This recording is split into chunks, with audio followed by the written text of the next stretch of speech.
Now at 6:30. They have no idea what the consequences will be, and they don't give a hoot.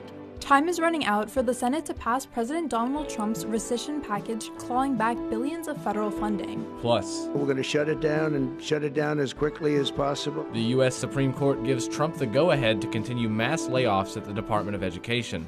Why critics say the ruling could have devastating consequences for students. And inflation rates soar as consumers feel the effect of Trump's tariffs. This as the White House places mounting pressure on the Federal Reserve to cut interest rates. Newswatch starts right now.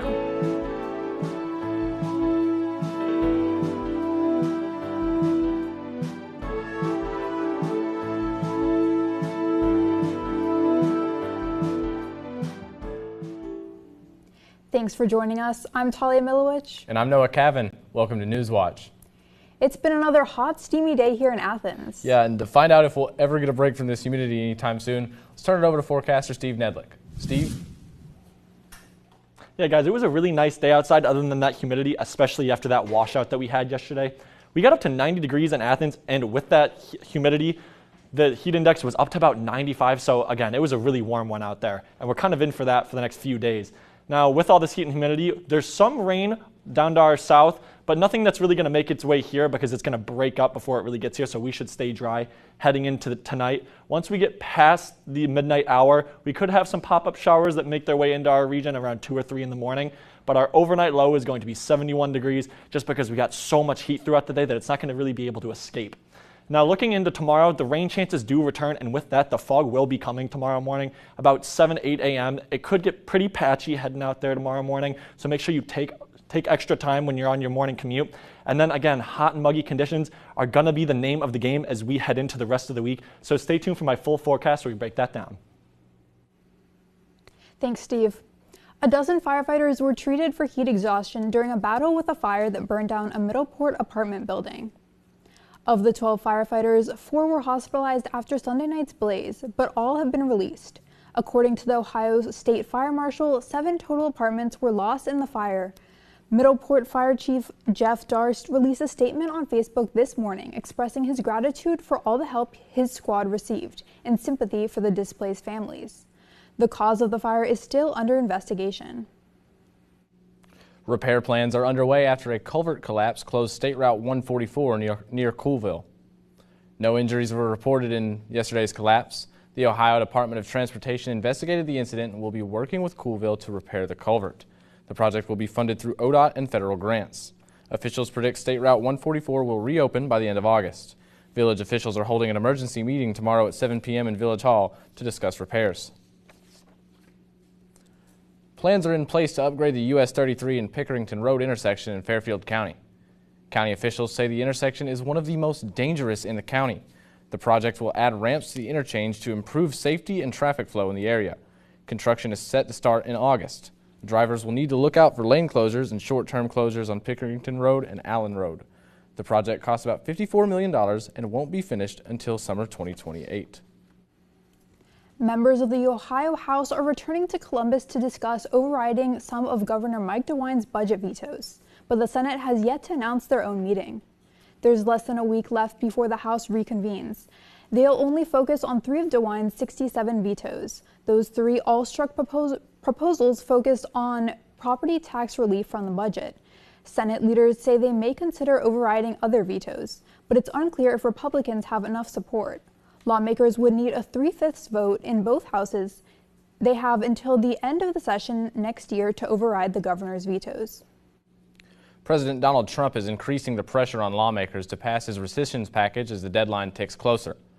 Lawmakers only have until Friday to pass the bill.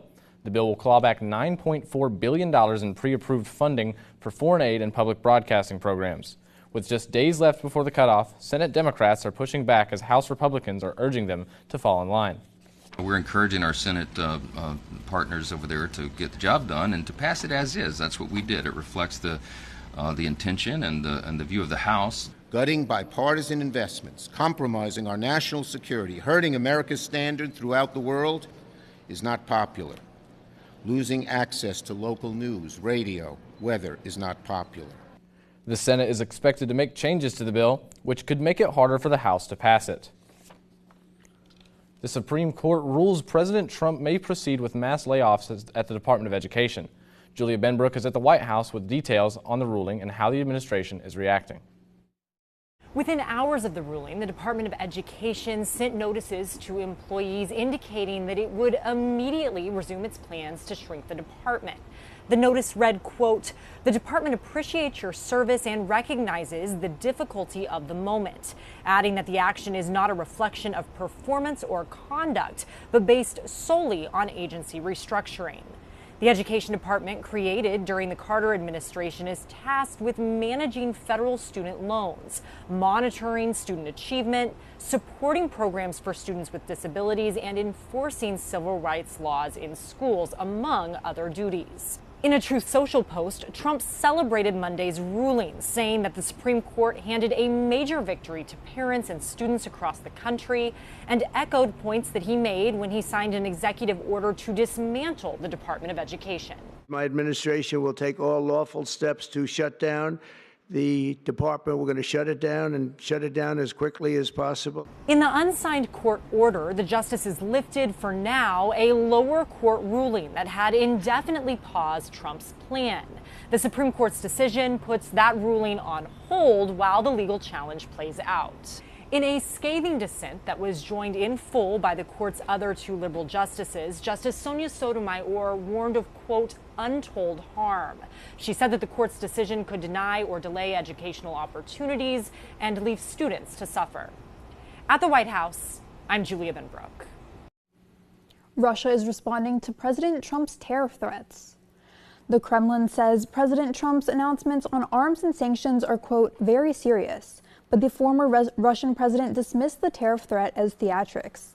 In a meeting with NATO's Secretary General yesterday, Trump said the U.S. will sell arms to NATO members to give to Ukraine. He also threatened 100% tariffs on Russia if a peace deal isn't reached within 50 days. This comes as lawmakers are pushing for a bill imposing higher sanctions on Russia. While the U.S. is still waiting for Trump's reciprocal tariffs on foreign countries to kick in, Americans are feeling the effects of his previous tariffs. Back in June, inflation rose to the highest level in 4 months. Michael Yoshida joins us with what this means for the economy and your wallet. This rise in inflation was expected as gas prices rose for the first time in months and prices increased for other key goods and services.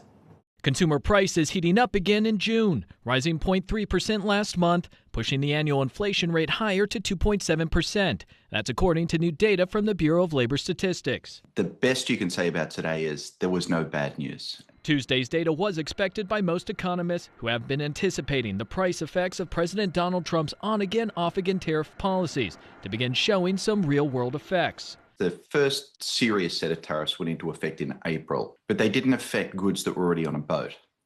So it takes a boat about a month to get from Europe or China to the US. It then might take another month to get through customs. That takes us through to June. Reflected in the data, price hikes in a number of categories with goods from China, which are already exposed to higher tariffs, including computers and electronics, textiles, appliances, and toys. The cost of gas and food also on the rise, but due to their volatility aren't predictors of the larger economic picture. Still, Tuesday's report comes as the Federal Reserve faces increasing pressure from the White House to lower interest rates, but Wolfers says an increase in prices due to tariffs would make the move unlikely. When the Fed gets worried that the cost of living is rising, it tends to raise interest rates. So if what you wanted was lower interest rates, you would try and keep pressure off the Fed.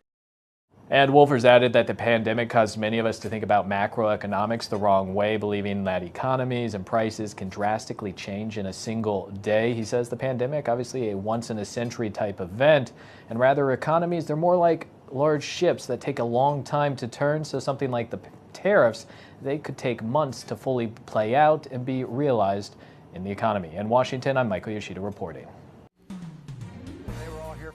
Not for themselves, not for the clubs, but they're here to support the firefighters. Coming up, Jeep lovers come together to have fun while supporting a good cause. This housing market has forced first-time buyers to make compromises. And with inflation rates rising, the housing market gets even harder for first-time buyers. We had a hot sunny day, but rain is making its way back into the forecast. Find out when it gets here next. a monumental Supreme Court decision. The showdown over the power of the president. Potentially cleared the way for even greater presidential power. The Constitution vests all of the executive power of the federal government in a single person, the president. Do we have the rule of law or do we have royal decrees? That's what's at stake here. You're not going to scare us, and we're not going to stop. Our constitutional structure is definitely stressed. Tonight at 10 on WOUB. The Electron Solar Farm. Pentagon official. With executive orders. Good evening. I'm Jeff Bennett. And I'm Amna Nawaz. I'm Margaret Hoover. I'm Christiana Manpour in London. Bring us up to speed there. Israel is vowing serious consequences. Did you get a commitment from President Trump? We have to work on it. When that story is told, it will be easier for us to see each other like the people who came before us. Today we live in a time when meaningful discourse is needed more than ever. Is this just, at the end of the day, very smart politics? It's, never compromise on the accuracy. This is the story of modern war, how it's fought and how it's changing us.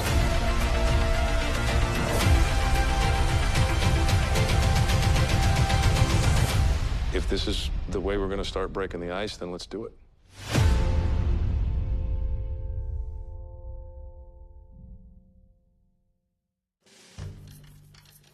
Samuel wants to date, leave home, go to college. Yet every rite of passage is fraught with challenges. Can a community of disability activists help him follow his dreams? My life can be complicated, but I'm willing to take risks to live a full life, a fun life, a good life. The Ride Ahead on POV. Monday at 10 on WOUB.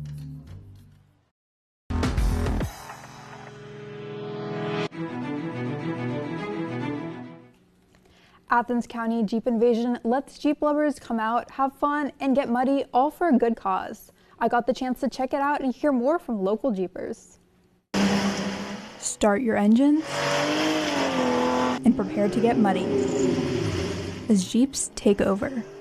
All at the 3rd annual Jeep Invasion. Hosted at Athens County Fairgrounds, Jeep clubs and individuals from across the state come out to show off their cars and help out local fire departments. There were today, I believe, 5 different Jeep clubs that were here. And they were all here for one reason, not for themselves, not for the clubs, but they're here to support the firefighters. All proceeds made at the event go to York Township's Box 5 rehab unit. Myself and my husband are firefighters with the Plains Volunteer Fire Department, and we utilize, obviously, Box 5 for our fires. Box 5 provides support on scene to first responders. And when we do controlled burns, they come out, they set up tents for us to sit under, cooling fans, water, Gatorade, snack, just stuff that we need to rehab to be ready to go in and fight that fire. Sharing their love of all things Jeep, everyone was able to help the cause while also competing and putting on a show. Yost has been Jeeping for around 45 years. We've played in mud ever since I was that tall and big enough to do it. And now we've turned it into a hobby, and now we've turned that hobby into something that we can get back to the community and help the community with.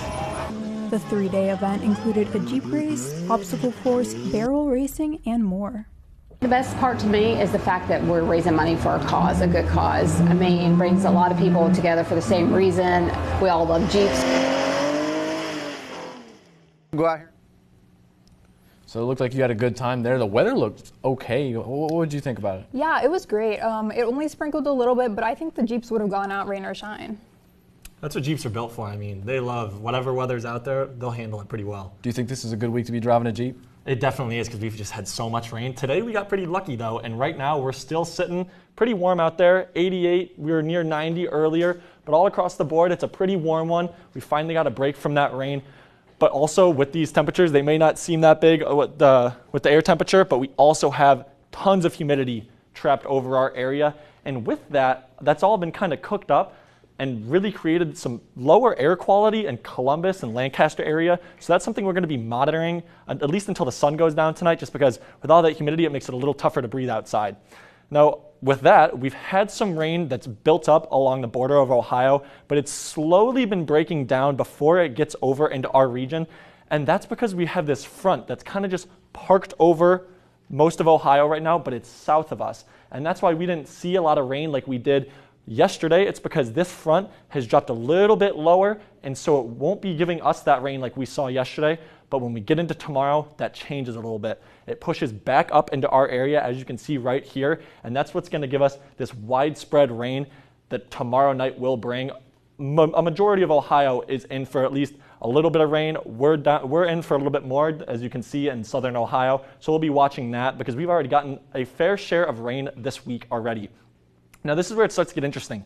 We have this cold front off to our west, but that's not really what we're focused on yet. It's this high pressure system that's starting to pull this tropical air up into our region, and that's why it's felt so muggy over the past few days. So combined with this rain and combined with this humidity, it's just been really uncomfortable outside, and we really aren't getting much of a break from that.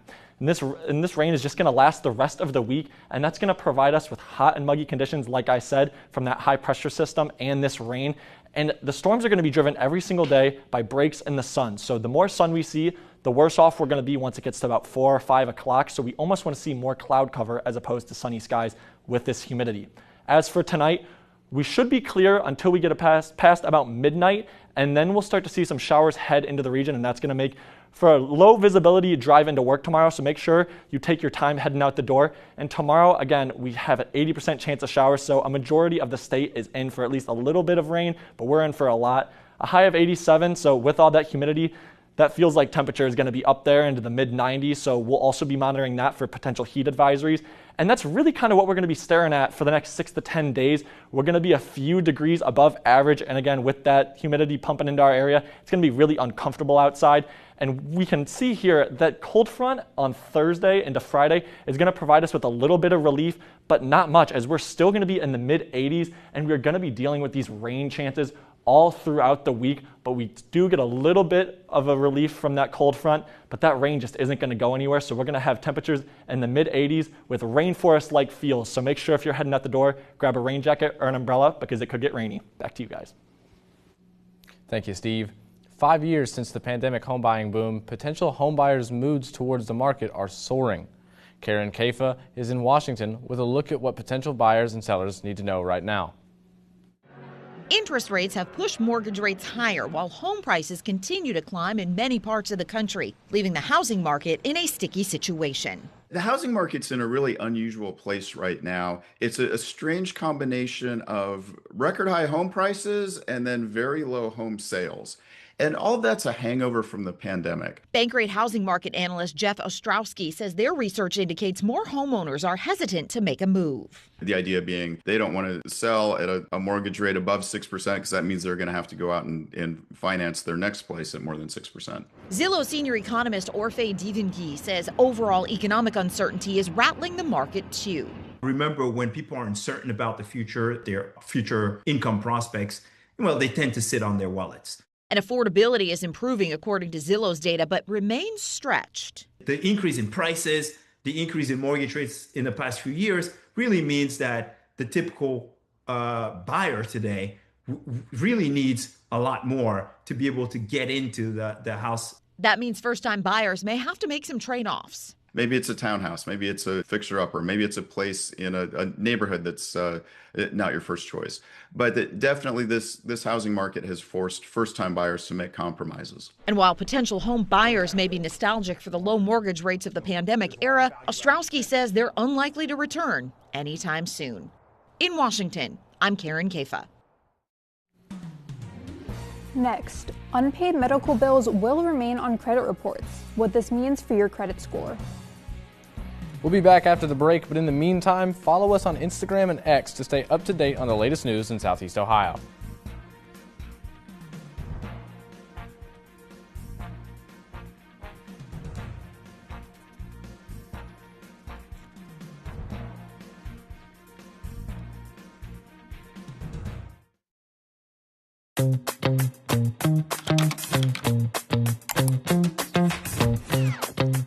PBS viewers believe that businesses that sponsor PBS on WOUB Public Television have a commitment to quality and excellence. Sponsoring a PBS television program offers your business a unique opportunity to connect with a highly engaged, loyal, and trustful audience in a clutter-free environment. leading to increased brand awareness, positive perception, and potential for higher customer engagement. Your sponsorship is important to the community, and the rewards come back to you in the form of loyal customers. Align your organization with America's most trusted news and public affairs network. WOUB Public Television is worthy of your trust. Contact Corporate Support Director Kathy Malesic at 740-593-4909 or online at woub.org/support. The Ohio Art Corridor is a destination experience. We would like this to be the largest outdoor art gallery in the world. Portsmouth was able to field an incredible team for a brief moment in the sun that almost was sweet enough to get them a national championship. We got land granted to us in Ohio. Great opportunity. Let's go. How would you know you got here? It was just sheer determination and patience and just hard, back-breaking work. The bridge was acclaimed at the time of being an engineering marvel. Progress is all about taking the lessons of the past and doing better. So I would hope that now that we know better, we will do better.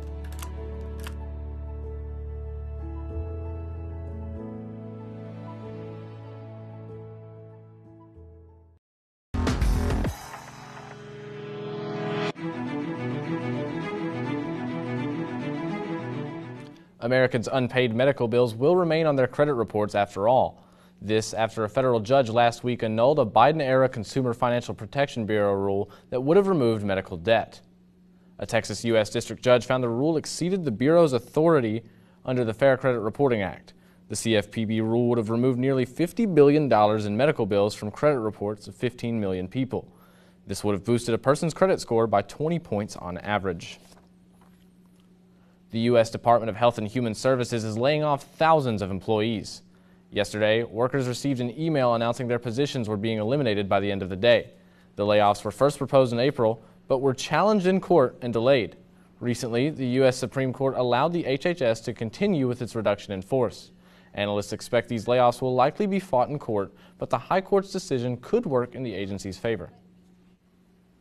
Children across the globe are not as medically protected as they could be. A joint study by the World Health Organization and the United Nations Children Fund found roughly 14.3 million children have never received a vaccine shot. This comes amid a major measles outbreak in the U.S. Dr. Paul Offit with the Food and Drug Administration says the reason for this is a lack of surveillance. We're not doing what we need to do in this country, in large part because of cutbacks in surveillance for measles from the CDC and also in local health departments. It's hard to watch. The report also notes nearly 6 million other children have only had some of the recommended vaccines, leaving them partially vulnerable to some illnesses. A WHO doctor says a mix of factors is preventing more kids from getting proper vaccinations. Those include conflicts in war zones across the world and also vaccine misinformation. If the heat outside is giving you stomach issues, you're not alone. Experts say weather has a big impact on our appetites. Mandy Gaither finds out why and what you should eat during a heat wave. As temperatures keep going higher, your appetite may be getting smaller, and researchers say there's a reason for this. Science. It actually has to do with the thermic effect of food. So we're not as hungry in the heat because our bodies don't want to get overheated. Registered dietitian Julia Zumpano with Cleveland Clinic says digesting food and stockpiling its nutrients uses energy, which generates heat. If your body is already hot, it may not want any more heat. Generally and naturally, our appetites just drop in the summer and in the hotter months. Even if you're not as hungry, Zumpano says it's still important to have a balanced diet. She says to choose the most nutrient-dense foods possible, like fresh fruits and veggies, and make sure you're getting enough protein. You might opt for ones that aren't as heavy. Proteins can come from meats or fish, but it can also come from things like eggs and beans and dairy sources like cottage cheese and Greek yogurt. And finally, Zumpano says digestion can slow down when you're dehydrated, so make sure to drink plenty of water. Even focusing on hydrating foods can be very helpful, like watermelon and lettuce and celery and cucumbers, cherries and citrus fruits and strawberries. So all of those foods can be very hydrating, in addition to, of course, increasing your fluid intake. For Health Minute, I'm Mandy Gaither. Still ahead, entries are open for the Athens County Humane Society's 2025 Spokes Animal. Prove your rescue pet has what it takes to be Underdog of the Year. We'll be right back, but here's a look at what's coming up next on WOUB.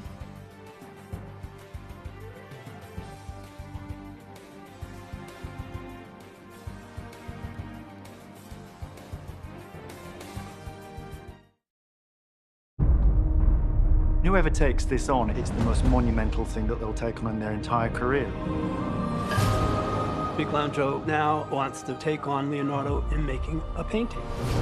For Leonardo, he's pushing the boundaries of what art can represent. The presence of Raphael absolutely affects Michelangelo. It is one of the most amazing moments in the history of the Renaissance. Tonight at 9 on WOUB. The British Empire, the biggest there has ever been, ruled over a fifth of the world's land surface and almost a quarter of its people. But how did a tiny island off the coast of Europe claim power over so much of the world? These questions are today more contested than perhaps ever before.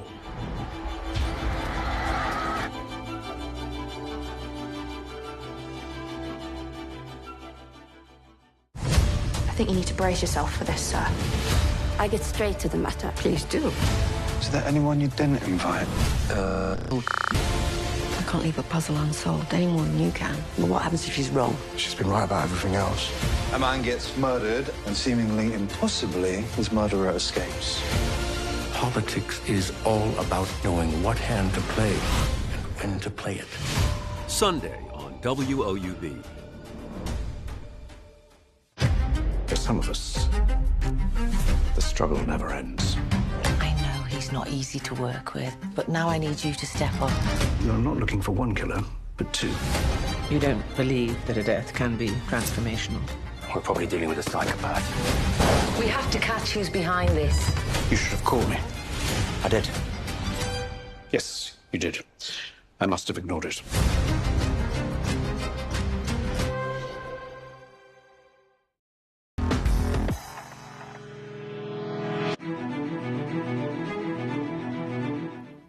Do you think your rescue pet has personality?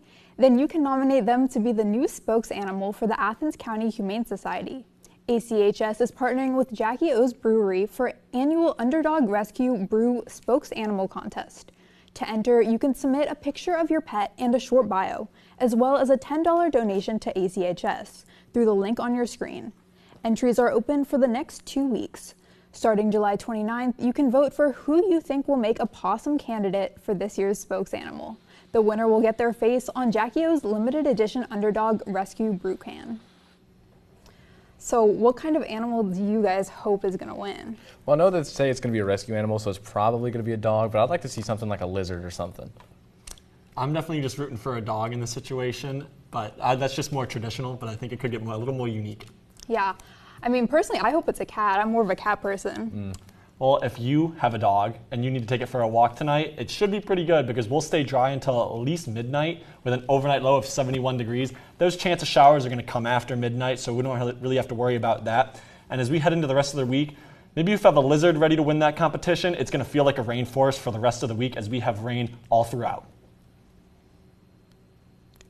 That does it for our broadcast this evening. Thanks for watching. For Steve Nedlick, I'm Talia Milowich. And I'm Noah Cavan. Stay tuned for the PBS NewsHour coming up next. Have a great night.